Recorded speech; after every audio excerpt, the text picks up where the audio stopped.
Welcome to episode 7 of 2.5 Men. As you can see, we've got our boy back. Welcome, mate. How you feeling? Welcome. I'm still not 100%, but I couldn't let you down three times in a row. Well, I've got to say we have missed you because me and How would have been too nice to each other. That's our problem. We can't argue with each other. We needed the fuel for the fire that you are. So we have got a lot of things to talk about today because obviously it's been a weekend of in particular one mad game, and I think it's kind of sparked a debate across everybody about the same as it's always been since it's coming, which is VAR. And I think what we want to discuss today is kind of, do we think it's in a bad place? Is it working? And how can we improve it? So I personally like VAR. I've never been against it. My issue is kind of maybe the people running it is probably my biggest issue with it, and maybe some of the rules and regulations around the Premier League, because it seems to work in other places as it does a lot better than it does here. So who wants to start us off? Who's got the biggest gripe with VAR? Ooh, the biggest gripes. I'm going to let you go then, Rossi. Like me watching my team's game. Yeah. Oh, yeah.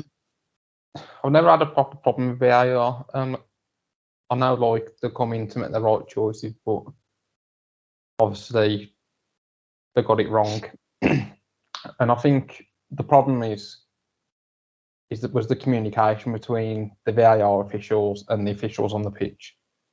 Obviously, they come out and said that at VAR they thought the referee give a goal, and it wasn't until they restarted that they noticed that he didn't give the goal. So they realised they made the error there. But I think to improve that, the officials at VAR should still be able to come in and say, you made the wrong choice. We got mixed up and thought you was giving the goal. You need to go back and give the goal.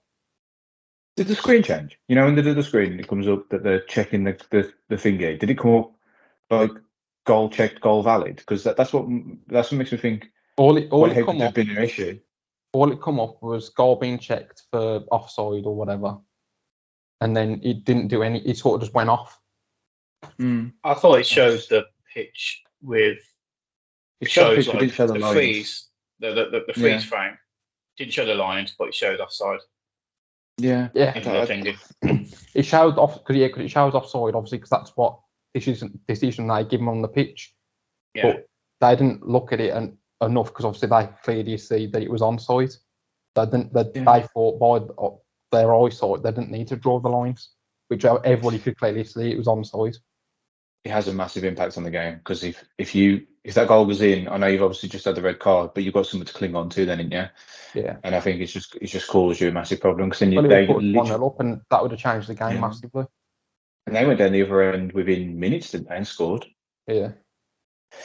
So yeah, massive impact. And then obviously there's been some incidents in other games as well, not this weekend, but previously. I'll look at obviously the wall. It's never usually an offside. That's definitely obviously human error. And I think there needs to be bigger punishments. I think this is my biggest issue with it. It's that the one with the Wolves game against Man United where Anana just clattered the Wolves player and they said afterwards, oh yeah, they just give the guys the weekend off. They were just like, yeah, they'll have the weekend off. That's their punishment. These guys need to be off. Giving them a break though, isn't it? That's no punishment. Right, these guys need to be trained. This is my biggest issue. If you're in a workplace and you make several mistakes, it's a training error. You keep doing it. It's a big problem, and it's clearly a mess because Mike Dean come out of officiating because of it. He was scared when he didn't want to go against his mates. He said I've made a mistake previously, and he said I don't want to be part of that anymore. So that's why he's come out of it. Yeah. To be fair though, he's brave though, isn't it? I've got to say it's a brave thing to come out and say I saw mistakes and I just didn't want to go against my other refs because I didn't want to shame them. And I thought that's brave. That is. VAR's it's just covering up all the mistakes the referees are still making. It just now because they made the same mistakes before VAR, and I hope no one's forgetting that. Like, but there was no, you could understand it because it was people's eyesight and human error. Not now there's a computer doing it. So, but people are still making those same mistakes managing computers, and the communication was awful. The only thing that surprises me more is that, as Rossi said, the communication. They had pretty much most of that game to say, actually, we made a mistake. No one would have. They could have called that back. They stayed silent on it, and I didn't understand that. Yeah, within minutes, you could have called it back. Yeah, but the excuse for that was because once the game's restarted, they can't go back and give the goal. But that doesn't mean they can't still give their wrongdoings during the game. Yeah. Well, I actually personally think they could go back and get in that circumstance. It says in the rules, once the game's restarted, they can't go back. But saying that, look at the Man United Brighton game a few years ago, and they had the penalty after the game had finished. Yeah. Which I say is absolutely, which is fine. It just doesn't make any sense to me, because it's like you're saying, if it's a goal and it should be a goal, the only team that you're punishing is the team that should be celebrating, and then Spurs get on the other end and score. So it's just, I find it just ridiculous. I've seen a lot of controversy around the red card as well, because I'm pretty sure, I don't know if in the letter of the law. Interrupt you, but I've just seen actually earlier that we were appealing it. It's a weird one, because to be fair, I need to look at the letter of the law in it, because it usually states that to get a red card, it needs to be dangerous and reckless and out of control. And I think there is another one that says intent. But for me, I understand what Gary Neville was saying when he was saying that he slipped over the ball and gone into his leg. But then for me, it falls under that category, doesn't it? He's unfortunately slipped on it and he's out of control. So it's that debate of going, if you put it under that bracket, it's true, because that is a leg break. It is a leg break, and I know it's unfortunate. He ain't meant it. You can clearly see that he's just slipped on top of the ball, and he's just gone higher up into his leg. But I think him slipping off the top of the ball, it sort of took the impact out of the challenge. So obviously that's why he didn't break his leg. I think one of the biases as well is when he went up to the screen, he was already froze on the foot in the leg, wasn't it? So it was sort of like made that biased decision for the referee already before he even went through the video. He just looks in the frozen picture of Jones's studs on his leg. So you're obviously going to go with that decision anyway, ain't you? No, I personally, it's been made easier to make that choice. No, but in that instance, it would have froze anyway on that same bit. If you saw the video first, it would have froze on the bit that he was hitting above his ankle and his leg was bended. Like I think that's too much of a. I understand what you mean, but he didn't make the decision when he first saw that, did he? He still watched the whole thing. No, I didn't say he did, but I said it helped. But I don't think it did, because he would have seen them all. But anyway, I think as well that to take out the pictures, it should be a video and not all this slow motion stuff. Everything looks worse in slow motion. I do actually think it's a red card. The more I think about it, the more I've seen it. I think it's unfortunate. It's an accident, but then it's like, I know it's a leg breaker, but it's like Marcelo's the leg breaker that he did. It was the player who broke his leg. It was his fault. He put himself in the way of it. He put himself at a weird angle. Marcelo was just doing a skill. He still got a red card for that. And there's no intent there. It's purely accidental. It's not actually. It's probably less of a red card than obviously Jones. Yeah, but because he's just like you just said, like he broke his leg. If he didn't break his leg, he probably wouldn't have got the red card. I don't think he should have got. Actually, I'm going to say I don't think he should have got a red card. I don't think he would. I don't think he should have got a red card anyway, even because he broke his leg. Personally, he broke his leg because of his own fault. I don't think it's in the. I'm pretty sure it's not in the rules, but if a leg is broken by another player, I would just expect to be having a red card, whether it's your fault or not. There was one with Son and Andre Gomez, the Everton player, and he broke his leg, and you could tell there was no intent there, but because he broke his leg, the referee feels like he has to give a red card, because how can you not give a red card when the leg broke? The players would. Some crocodiles, did they? The players would. Like, Son was a state, Marcelo was a state. Everyone I've seen apart from Roy Keane, that's broke a person's leg or whatever, has been a stay, and it's not stayed on. So that red card, it kind of confused. I'm not trying to defend referees. It wasn't an easy decision, but it's subjective, isn't it? And my opinion is that it's hard not to give a red card, but also because you've not got much time to make the decision really. Because you could analyse that for good half an hour, couldn't you? Really? Yeah. And then do a proper decision, but because he's got that short amount of time, he just had to make the decision quick. And I think he's gut told him red card, and that's what he went with. I don't think as a Liverpool fan, I'm not really arguing him as much with the red card because I think if he did break his leg, then obviously that's changed that player's career potentially. Well, I think the issue with VAR is maybe what they're doing with the yellow cards, because the Jota first one was we didn't touch him. We didn't touch him. I didn't quite understand it, and also it was off screen, and everyone saw the replays. Like if there was contact, it didn't happen on the screen, but he clipped the back of his own leg. I don't know if he felt a touch and then clipped his own back. I don't know, but it wasn't a yellow card. Just haven't told me actually. But the excuse is that there was two or three challenges he made before that. That led up to the yellow card, but. At the end of the day, the yellow card for me is on that tackle, not previous. Yeah, I saw a strange one. I'm pretty sure it was the Liverpool game where the Liverpool player made a foul. The ref did nothing. Like a good 20, 30 seconds it was going by. And then he went over to the player and looked at him. And the player was obviously writhing around in pain. And he looked at him and he went, all right. And then went over and gave a yellow card. And I was like, your first reaction was clearly not to give a yellow card. And you went out to the player and went, oh, he's clearly hurt. He must have hit him. And I'll give him a yellow card. And I was thinking, but he could have fell over on his leg. He could have fell over funny. There was 100%. If I had the video footage, I'd show you. He literally was not going to give a yellow card. And he delayed it so much and then went and gave it him. And I was like, that's just mad. No. It was at the weekend. It was at the weekend. Oh. So he just literally the player got tackled. The guy got up. The other player was on the floor. The guy got up and he was walking off. And then literally he just went over to the player, looked at him for a second like that, and then went, all right, yellow card. And I was like, you were 100% not going to give that to me because he walked. The ref looked away for a second and then walked over to the player.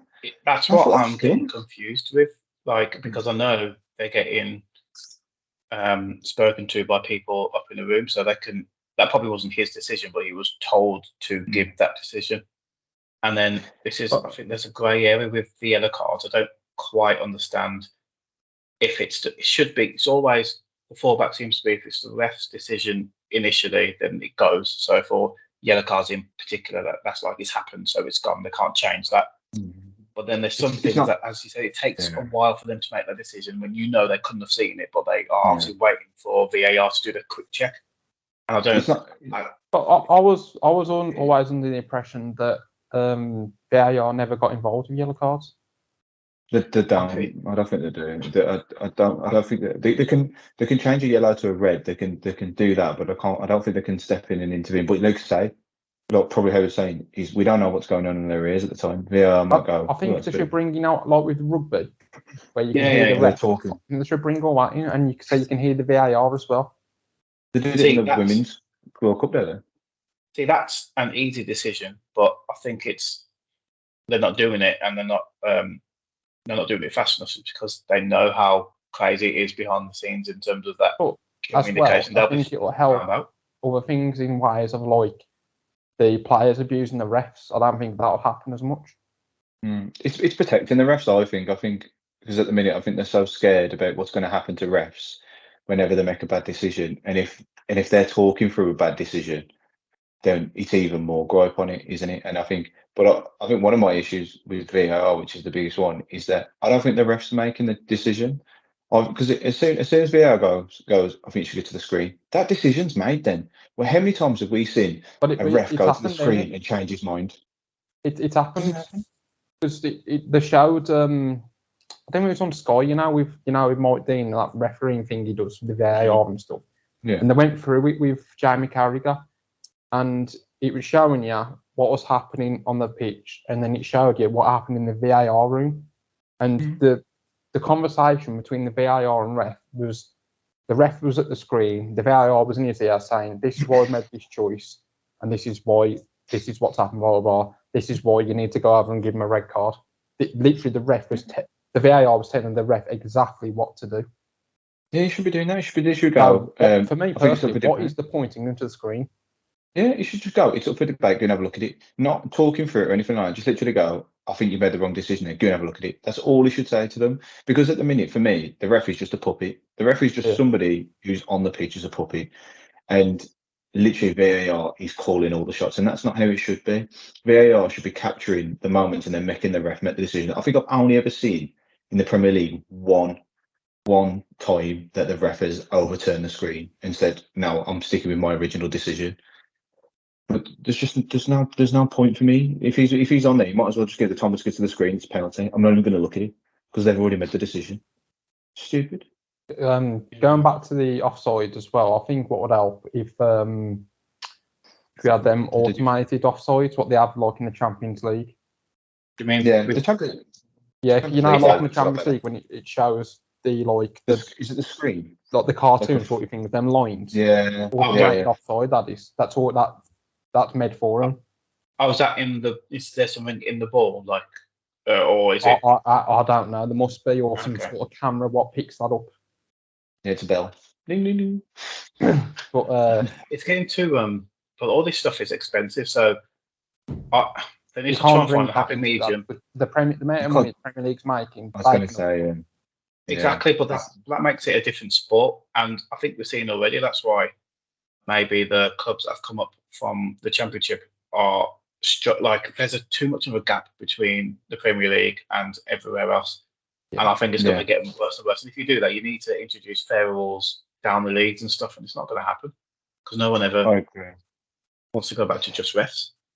I agree. I think we've made no decisions there. It seems like, but that's the thing with the debate in it. But we'll move on to our next topic, which I think is very interesting over there, and it's only come off the back of Wolves beating Man City, which is I've just got to say big up to Wolves. I'm going to Wolves, but I don't know say, but obviously my hometown. But I've always expecting that result, and it's just made that Premier League look a little bit more interesting now. And I think the debate that I want to have is kind of who do we feel is in the title race, because we've obviously all seen videos from like various different shows and everything like that talking about who's in the Premier League title race and everything like that, and who's got the kind of longevity to last. So obviously I've kind of got my idea of who I think might be in the Premier League race, but what do you guys think? Howard, if you say Villa, I'm walking off this podcast and I'm telling your name. But yo, when we get our injuries back here, we're in this Premier League. That's never gonna leave my mouth. But stranger things have happened, and I don't. Very true. I don't want it to be the usual suspects. So me personally, I've said this before and say it again. I'm a bit of a romantic when it comes to the Premier League.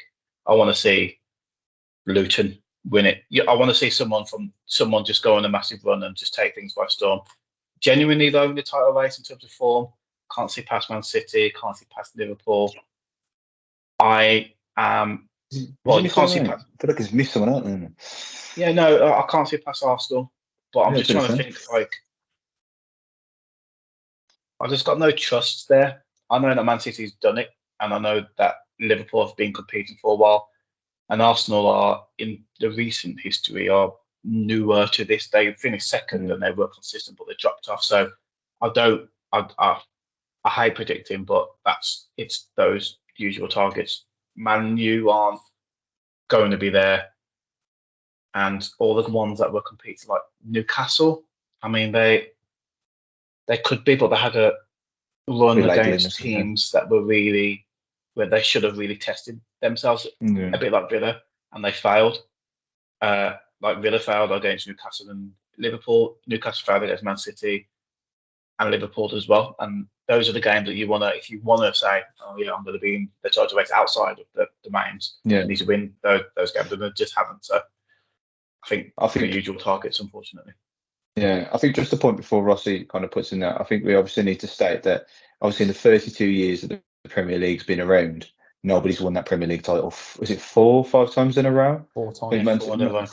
Four times in a row. So it's, and obviously pundits have kind of looked at that, and I kind of feel that as well, because I look at this Man City team. I'm not saying Arsenal are going to win it. I'm not saying that either, but I look at this Man City team, and I don't think they look as strong as they did last year. I think that Man City team from last year looks stronger than this year's Man City.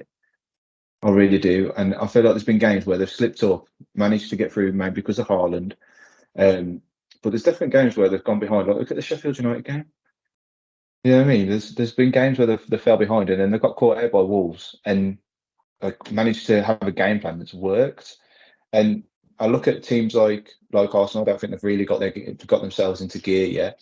I feel like there's maybe another level, because if you look at this Liverpool team, that midfield still needs to click. It still needs to glue. So maybe there's another level from Liverpool as well.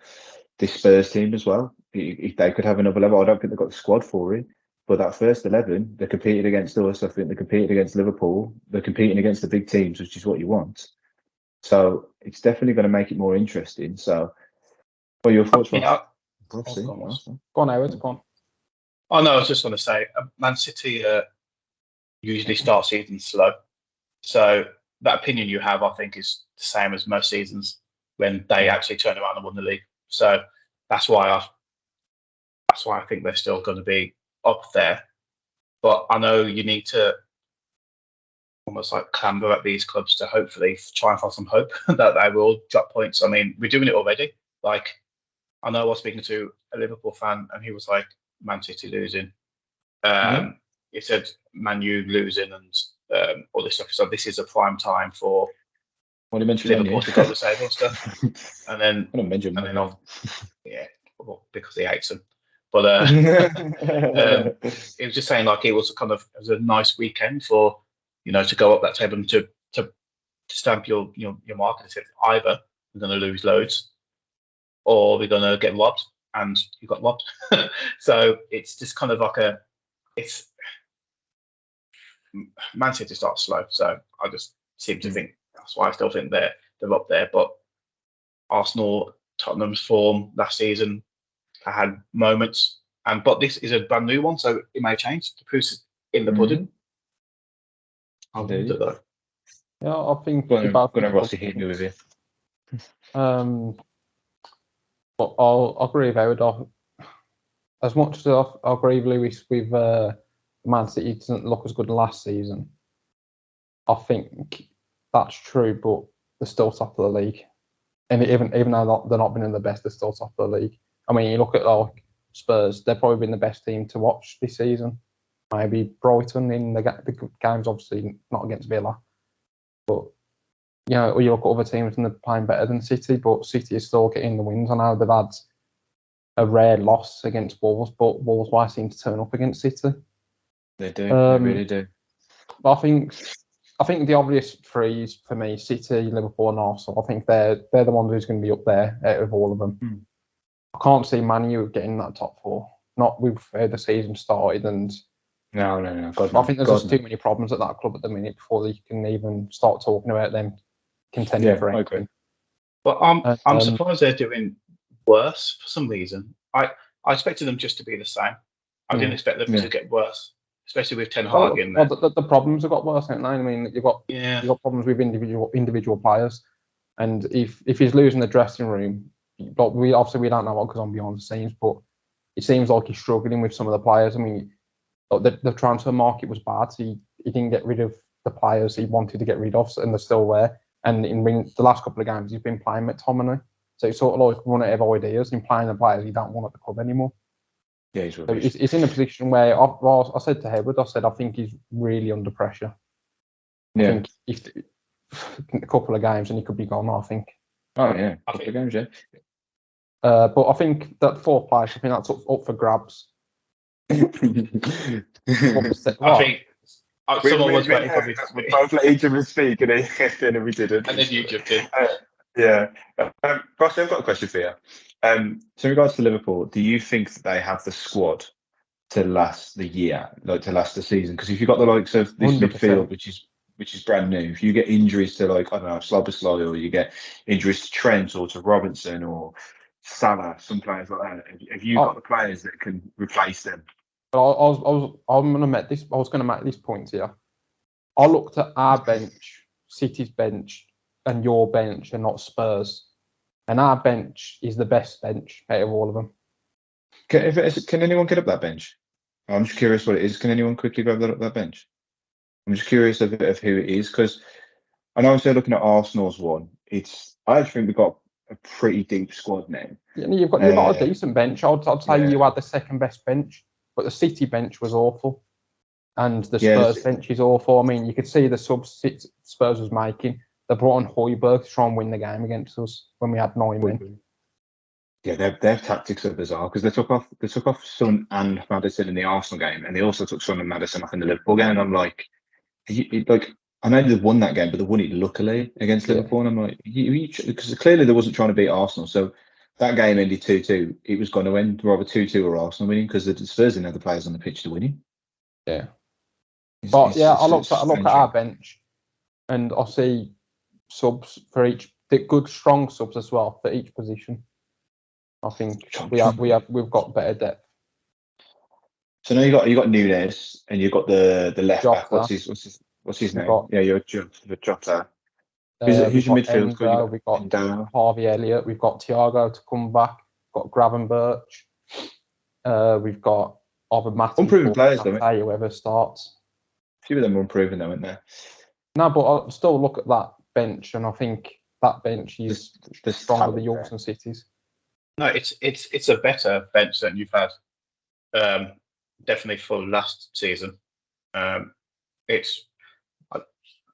City's got a few main characters out as well, but yeah, you can't really disagree with what I'm saying, can you? No, I can't. I don't think it's better, but I don't think it's worse. So I think it's I think it's like a few more household names, but I think when I look at players like Gravenberch, obviously still need to prove themselves into that great Bayern Munich, but great talent. I think Thiago, he's a fantastic player when he was at, obviously Bayern Munich and Barcelona, but I just don't feel like he's really, really done it at Liverpool. But they were in a weird space where you were still all energy in the midfield and he was slowing the game down, which is where Klopp wanted to go. So he's a weird proposition, like when you bring him on.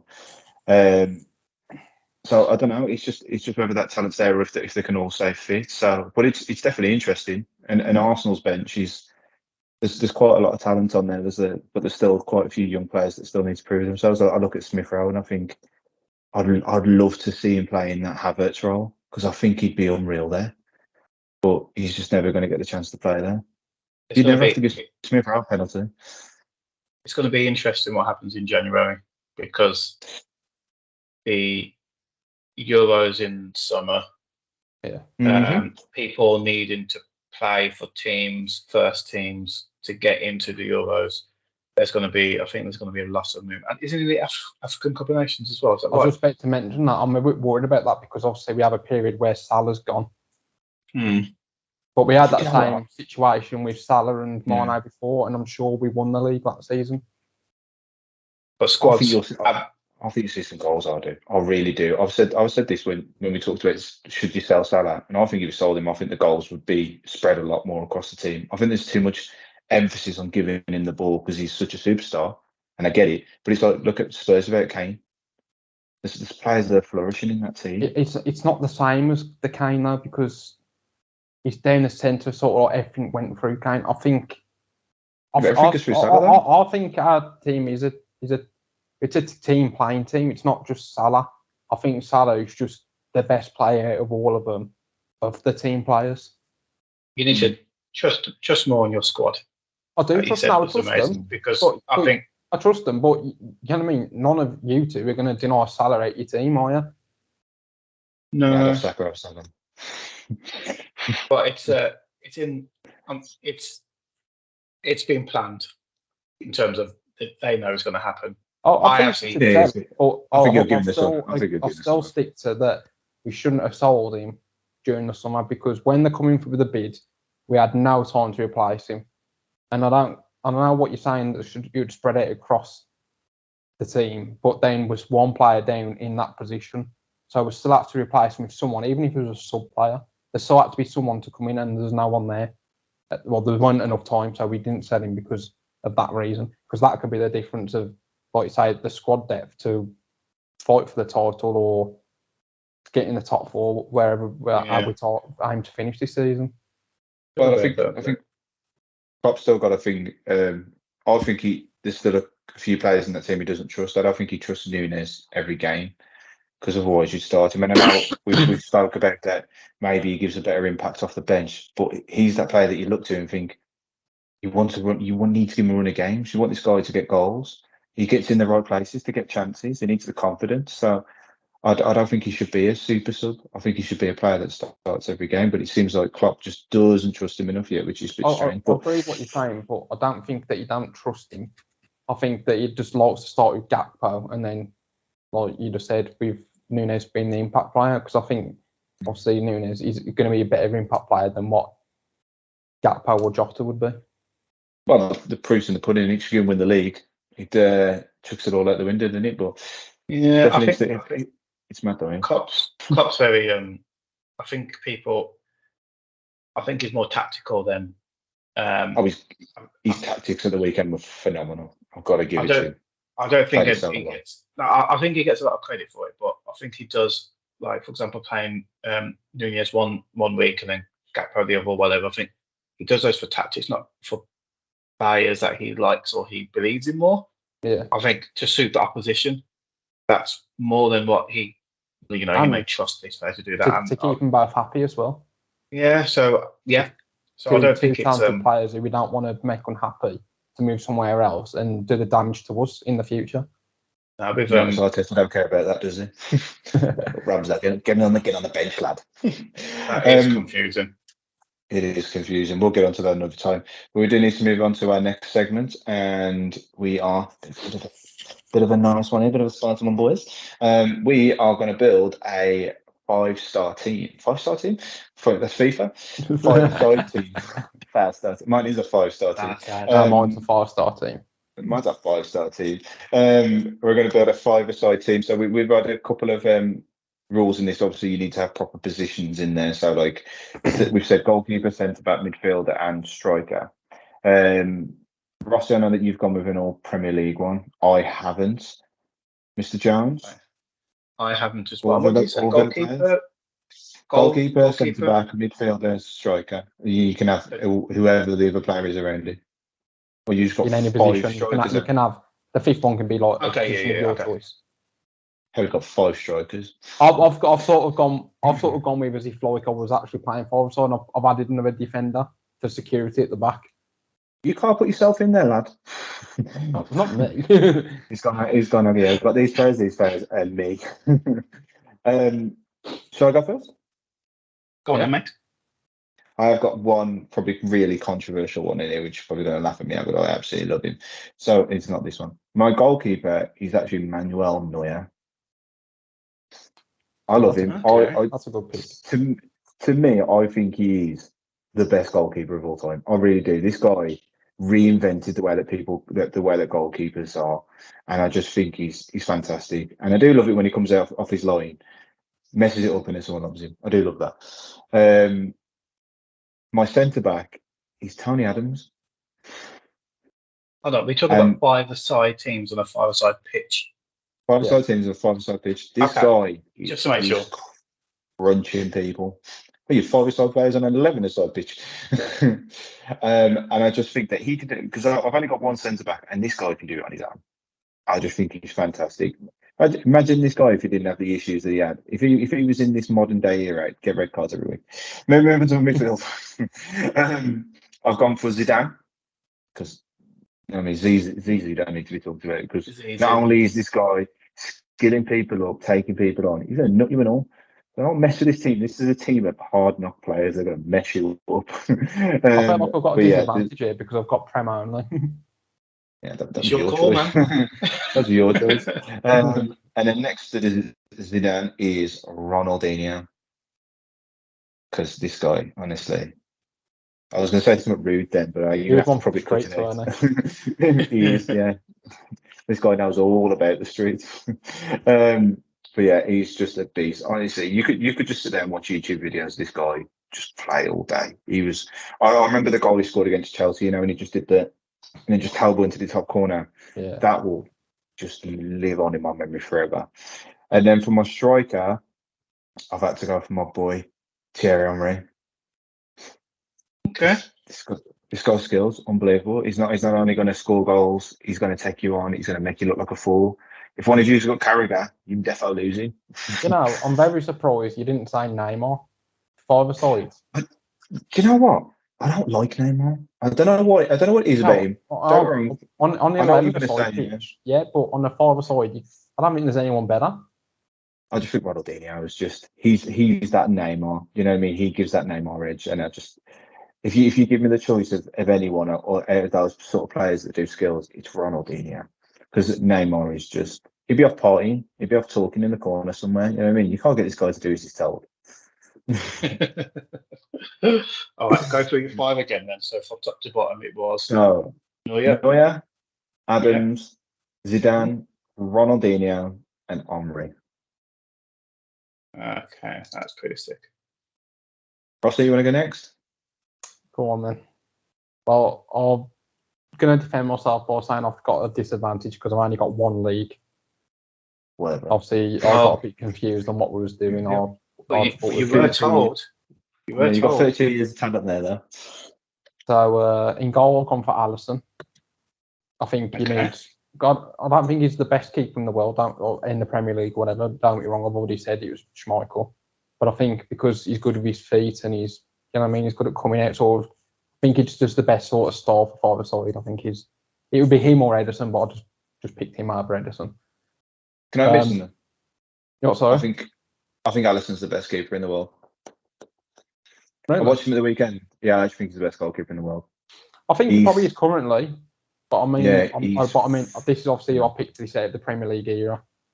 Yeah, I think when his career finishes, I think everyone will look at him and think, do you know what? He's definitely top 5, because there was a save he made at the weekend, and I was like, he made 2 saves. I was like, that's phenomenal. That is, it was unbelievable. But see that one where he caught it? Yeah, and I was just like, and then when he tipped over the ball, he just started laughing at the player. I'm like, you. It's funny you're saying that. I actually seen another podcast, and they said that Alisson's in the most overrated 11. No way, he's not. And you know, I think he's one of the best one-on-one goalkeepers as well. I don't many people score past him one-on-one. I just think he's underrated. Is probably the way to go. No one ever talks about a good Alisson. They always go, Edison's great with his feet. Ramsdale's unreal. That's just me. He's an unreal bench warmer. Wow. Right, Sorry, with defense, I've gone for Van Dijk. Yeah, what? Doing what? This is going to be the Liverpool team, isn't it? Oh no, I've gone for Van Dijk because he's strong, he's good with his feet, he's quick. That's what you need in 5-a-side. You can't be slow. You've got to be fast. Tony Adams, by the time he's tried to make a pass, the other team's already scored. Mate, he's got five players with 5 broken legs. Tony Adams is there. And then next to him, I've gone with Kyle Walker. Obviously, same thing. Pace, he's strong. He can shoot as well. Trust him to get up forward. Albert in midfield. David Silva in midfield. I think small, nimble, get in between. He's like the perfect 5-a-side player, ain't he? Yeah, he's class. And up front, I've gone for Cristiano Ronaldo, but the Man United version with all the skills. Because obviously you bring in that to 5-a-side football, you're just breaking ankles, ain't you? I think if you two picked a Premier League 5, I think mine would win. Oh, no. Because I think that's how good the midfielder and the attacker is. Obviously, defence. Okay. Obviously, defence and goalkeeper could be anybody, couldn't it? But that midfielder and striker, I think that's dangerous in the 5-a-side game. We'll have to look at it one of the weeks. Alisson, Van Dijk. Who else did you have? Silva, Walker. Alisson, Walker, Van Dijk, Silva, and Ronaldo. Mm-hmm. Well, mine is absolutely ridiculous compared to yours. Well, it's not that bad actually. So I'm going to let you know my thinking before my 5-a-side. I was thinking obviously far side. Martinez is in goal, isn't it? Martinez is in goal, isn't it? Martinez is in goal. No. I've actually gone for some classic goalkeepers who were renowned for playing with their feet. So do you remember a couple? Do you remember Ospina, who did the scorpion kick in the World Cup? I thought you meant the player who I thought you meant David the goalkeeper who's Ospina. after. That's what I'm doing. I was thinking, what the fuck is this? the scorpion kick one, and also Yeah. Chileva, that keeper. I think he took some free kicks as well. Especially in five-a-side, the keeper can actually come out. So I'm just thinking one of them. I'm going to go with Ospina because I liked his scorpion kick, so he must be good with his feet. Then I've gone for defender.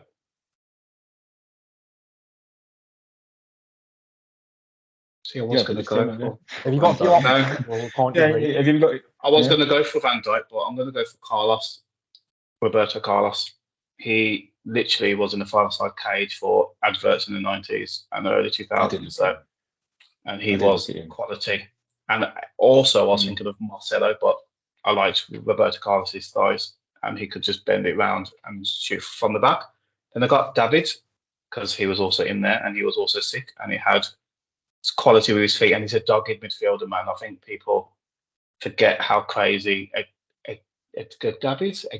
Yeah, it is Edgar. Yeah. You said David, then I was like, who's David?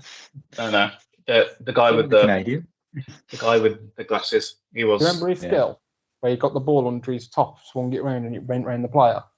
Yeah, he's mad. That was unbelievable. He's crazy. And I got Rooney.